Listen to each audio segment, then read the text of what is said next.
Goeiemiddag en baie welkom by nog 'n episode van Praag TV. As jy nog nie op die kanaal ingeteken is nie, maak gerus so en klik sommer op die klokkie sodat jy kennisgewings van toekomstige video's mag ontvang.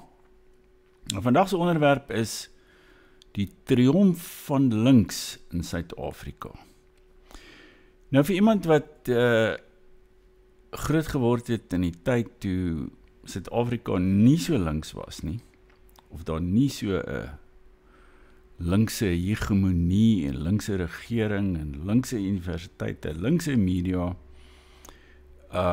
linkse staatsamptenare, linkse dokters, linkse alles was nie. Linkse skrywers, linkse musici, behalwe miskien Steve Hofmeyr. Ek kan dit nou nog nie glo wat in Suid-Afrika gebeur het nie. Ek word nog elke dag wakker en dan wonder ek, hoe het dit gebeur? En om aan u te verduidelik, gaan ek jy miskien so 'n bietjie van 'n klein storieetjie vertel.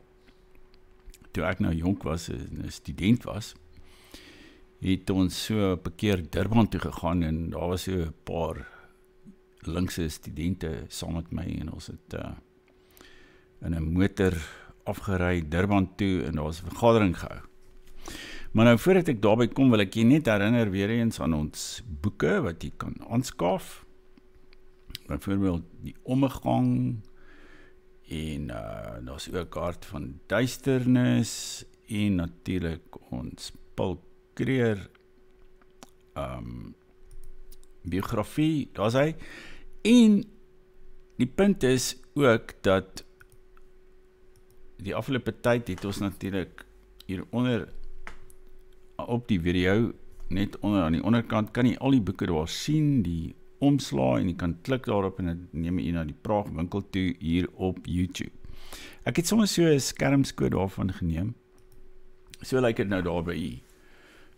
Hier onder aan is daar die boeke en jy klik daarop en dan dit neem u dan na die winkel toe en jy moet asseblief net onthou om in die tweede adres reël u selfoonnommer in te sit, want die stelsel maak nie voorsiening vir 'n selfoonnommer nie en ons het dit nodig vir die koerier. Dis die groot ding wat jy moet onthou en enige iets anders. Ek sit ook die winkel uit Praag e-posadres in die beskrywing van die video, dan kan jy ons kontak as jy enige navrae het of enige vrae het, enige probleme. En ja, kom ons laat die Afrikaanse kultuur weer bruis en bloei, soos dit nog nooit van tevore gemaak het nie. Maar terug by ons onderwerp, die linkses. Nou, toe ek nou daar in Durban gaan kuier het, saam met hierdie groep linkse studente, hulle was, trouwens, daar was 'n ding genaamd NISAS.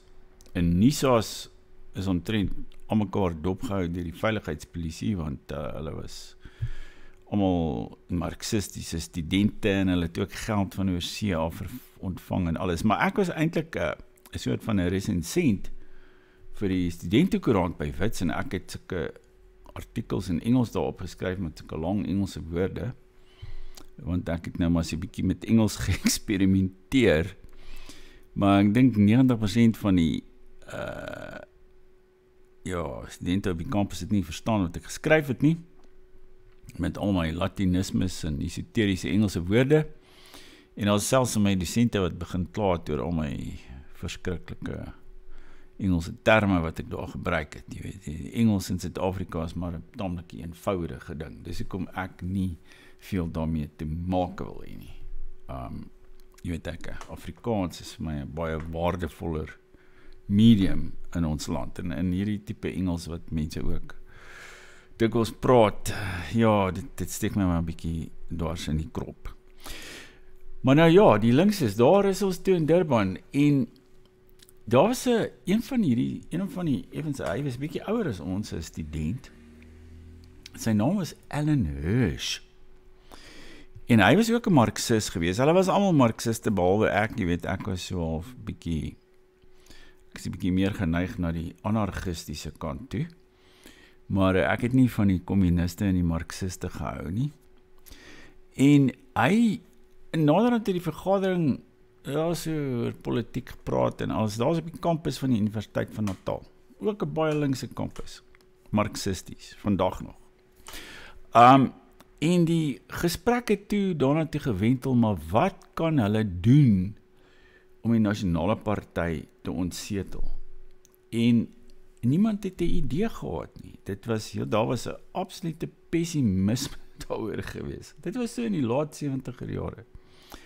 Dat daar was geen manier waarop die nasionale party in Suid-Afrika ontsetel kon word nie. En die hele linkse groepering in Suid-Afrika het uit 'n baie klein groepie mense bestaan. Dit was paar honderd en miskien 'n paar duisend. Dit was al. Daar was niemand anders nie. En daar was natuurlik die wat oor see was, Joe Slovo en sy vrou Ruth First. Ek dink ons het al op hierdie kanaal daaroor hulle gepraat.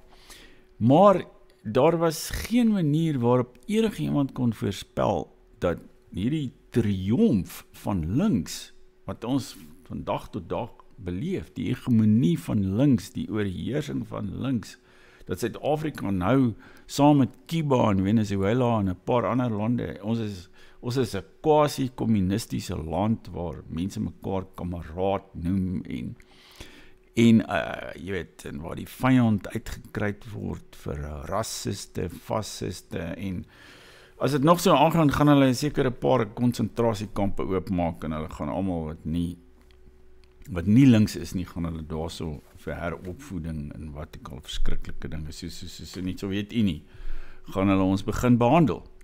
Maar die vraag is nou, hierdie persoon, Alan Hirsch, ek het toevallig hom sommer nou gegoogel, hy was en dit was hy daai dag wat so pessimisties was, dat die nasionale party ooit ontsetel gaan word. Hier, so lyk hy vandag. Ek sien hy is by die universiteit, hy het 'n groot posisie by die Universiteit van Kaapstad, hy is direkteur van die Gradiandi Skool van Ontwikkelingsbeleid en Praktyk. Ja, en hy het al by internasionale organisasies en reg oor die wêreld gewerk en wat ook al. Baie vername man. Maar ook, een van daai linkses van destyds wat nou getriomfeer het. Maar ek het natuurlik die hele ding al baie goed nagevors en ek dink ek verstaan dit. En in die vorige video het ons natuurlik gesels, ek en Davie Rood, oor hoe die ANC, dat ons van die ANC moet ontslaa raak, anders gaan die ekonomie van hierdie land nooit herstel nie. Trouwens die land as sodanig gaan nooit herstel nie. Maar ons is nou presies eintlik in daai posisie waar die linkses was deur in die 70er jare, toe hulle totaal en al moedeloos was. Hulle het gedink die nasionale party gaan nog van 100 jaar regeer en ek dink meeste van ons het die indruk dat die ANC gaan nog, Davie Rood dink nie so nie, maar kyk, die DA en die ANC is ook maar twee sye van dieselfde munt. Ek dink nie as die DA môre aan 'n wind kom, gaan dit 'n vreeslike verskil maak nie. Dit gaan dalk hier en daar 'n bietjie minder korrup wees, maar dis omtrent al. Die beleid sal presies dieselfde wees en ek dink ook iemand van Rapport, toe Rapport nog bestaan het verlede jaar, het ek middagete geëet saam met een van die meningsredakteur van Rapport destyds verlede jaar, en hy het vir my verduidelik dat selfs as die DA aan bewind kom, gaan daar nog regstellende aksie wees, verseker. Dus ek dink nie dit gaan 'n verskil in die linkse hegemonie in Suid-Afrika maak nie. Maar nou, as ons nou teruggaan na hoe presies dit gebeur het, dan is dit eintlik 'n wonderlike verhaal. En die meeste mense weet eintlik amper niks daarvan af nie. Maar ek het dit nou al so nagespeer op die internet en dinge gelees en artikels gelees en wat ook al, en selfs natuurlik gedeklassifiseerde dokumente wat aangetoon het wat bepaalde lande op sekere stadium gedoen het om Suid-Afrika tot 'n val te bring. En dit is natuurlik aanvanklik, die vroeë 90er jare was ook wat my betref dit was eintlik 'n amper 'n spookagtige, fantasmagoriese tyd gewees. Ek het dit self beleef. En ek het self, wel, toe het ek net teruggekom van oorsee af en ek het nie baie goeie gevoel gehad vir wat presies aan die gang was in Suid-Afrika nie, maar ja, ek kan onthou, jy weet, mense was so al verward en hulle het maar net so half die stroom gevolg en almal het ja gestem in die referendum, of die meerderheid het ja gestem. En uiteindelik, weet, meneer de Klerk het al die generaals afgedank, wanneer was dit? Einde Februarie, dink ek. Einde Februarie 92 het hy al die generaals afgedank in die weermaak.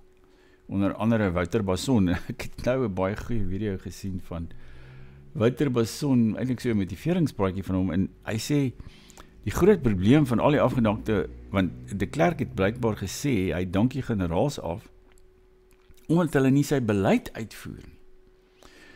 Maar toe die generaals-nasionale afdanking by mekaar kom, toe kon hulle nie uitwerk wat de Klerk se beleid is nie, wat hulle nou nie nagekom het nie. Ek dink de Klerk het self geweet wat sy beleid was nie. Hy het maar net so aangeneek, jy weet, en gesê nee, okay, die ANC gaan ons nou maar regeer. Maar hoe op aarde het, ja, mense het dit ook aangebied as 'n wonderwerk. Jy het al daai term gehoor. Ek dink van hierdie ouens soos Max de Pre. Hy het mos al vertel, nee, daar sou 'n burgeroorlog gewees het as die ANC nie aan bewind sou gekom het nie. Die ANC het hulle bes probeer om 'n burgeroorlog in Suid-Afrika te ontketen destyds. En hulle kon nie daarin slaag nie, hulle was te hopeloos. Maar dit is aangebied, daar was 'n Amerikaanse joernalis, ek het nogal van haar goed gelees, destyds toe ek oorsee was. Haar naam is in die Financial Times, haar naam is Patty Waldmeyer, of wat ook al. En sy het so 'n boek geskryf, die, ja, Anatomie van 'n Wonderwerk, Anatomy of a Miracle. En dit is so aangebied as 'n wonderwerk wat in Suid-Afrika gebeur het. Nee, dit was glad nie 'n wonderwerk nie, en ons pluk natuurlik vandag die vrugte daarvan, maar dit het eintlik begin, die hele ding het begin in die 50er jare, toe die Oos-Europeërs en natuurlik die Sowjetunie, hulle het onder skoot gekom van die media wêreldwyd, vanweë die veral na 1956 in die Hongaarse opstand teen kommunisme in Hongarye, maar die Sowjetunie het dit onderdruk met wapengeweld, en hulle het toe geweldig slegte publisiteit gekry en kritiek in die VN en wat ook al. En die Russe en die Oos-Europeërs het toe gaan sit en hulle het probeer dink, maar watter ander soort van propagandaveldtog kan hulle uitdink, wat die druk van hulle sal afhaal en dit op die weste sal plaas. En toe het hulle uitgekom by hierdie rasse kwessie. En hulle het gedink, sowel Amerika as Suid-Afrika het probleme met rasse diversiteit en rasse, ja, daar's rasseprobleme. En hulle het toe die strategie geformuleer dat hulle gaan hulle aanhoudend beskuldig daarvan dat hulle rassisties is en ook dat hulle eintlik menseregte skend en uiteindelik ook natuurlik 'n misdaad teen die mensdom pleeg. Maar in die geval van die Amerikaners het daar natuurlik toe Kennedy aan bewind kom, jy weet, en daar was die sogenaamde burgerregte beweging in die VSA, wat hulle in Engels Civil Rights Movement noem. Wat ook 'n baie interessante ding is, trouwens, daar's 'n boek wat ek nog hierby gaan aanbeveel, 'n Amerikaanse boek wat jy gerus kan lees, en ons het 'n klomp daarvan, wat jy ook kan koop. Ja, die hele burgerregte ding is ook baie interessant in Amerika, maar ons sal op 'n latere stadium daarna verwys. Die punt is dat na 64 en Kennedy was natuurlik die persoon wat regstellende aksie die eerste keer ingestel het, en hy het ook die term uitgedink, affirmative action. Daar moet affirmative action wees, daar moet herstellende, eintlik die woord, die term in Afrikaans het Naspers uitgedink, en dis eintlik ook 'n propaganda term, want regstellende aksie klink so normaal. Jy weet, dis eintlik glad nie 'n normale ding nie, dit is eintlik net 'n vorm van socio-engineering, soos hulle dit noem. Nou hierdie socio-engineering het begin met Kennedy, en toe kon die Russe en die Oos-Europeërs nie eintlik meer die Amerikaners heeltemal so in die beskuldigde bank plaas nie, alhoewel hulle het natuurlik aanhou probeer en met die Vietnamoorlog natuurlik geweldig. Maar die fokus het toe al hoe meer na Suid-Afrika verskuif by die VN, en natuurlik in Londen was daar 'n Sondagkoerant wat hulle die Observer genoem het, of die Sunday Observer. En Joe Slovo, wat die hoof was van die kommunistiese party in Suid-Afrika, van die verbode kommunistiese party, maar wat nou in ballingskap was, sy vrou Ruth First was 'n joernalis by hierdie koerant, en sy het elke Sondag dinge teen Suid-Afrika geskryf, en maar sy het al, ja, vanat sy amper al, kyk, haar ouers was ook kommuniste geweest, van die kommunistiese party, en vanat sy haar oë oopgemaak het, was sy besig met kommunistiese agitasie, of wat ek al sê, dit was nou maar deel van die veldtog wat sy daar gevoer het in Brittanje, maar daar was nog geen werklike fondse agter hierdie hele ding nie. So hierso rondom, wanneer was dit? 73. Toe, hulle sê, praat ons nou vandag, apartheid was 'n misdaad teen die mensdom. Dis die slagkreet of slagspreuk. Dit is, daardie ding is gestem in die, as ek nou net mooi kyk, wanneer, dit was die so in 73 gewees, ek dink dit was 30 November, en die lande wat daarvoor, was 'n sweterjoel, Oos-Europese lande wat dit natuurlik gesteun het, die mosie, dit was 'n mosie in die algemene vergadering van die Verenigde Nasies, en wat voorgestel is deur die Sowjetunie en deur Guinea, wat ook 'n baie linkse Afrika land was, ook so kommunisties. En dit het toe, ek dink 91 lande het daarvoor gestem, 26 daarteen, of liewer 26 in buitestemming gebly, en 4 lande het daarteen gestem. Het was Suid-Afrika self, die VSA, Brittanje en Portugal. Want Portugal het natuurlik ook sy eie kolonies nog in Suider-Afrika, Mosambiek en Angola gehad. Maar dit was, toe was daar daai mosie wat hulle daar in die algemene vergadering gestem het, dit was een stap wat hulle nader aan hulle doelwit gebring het.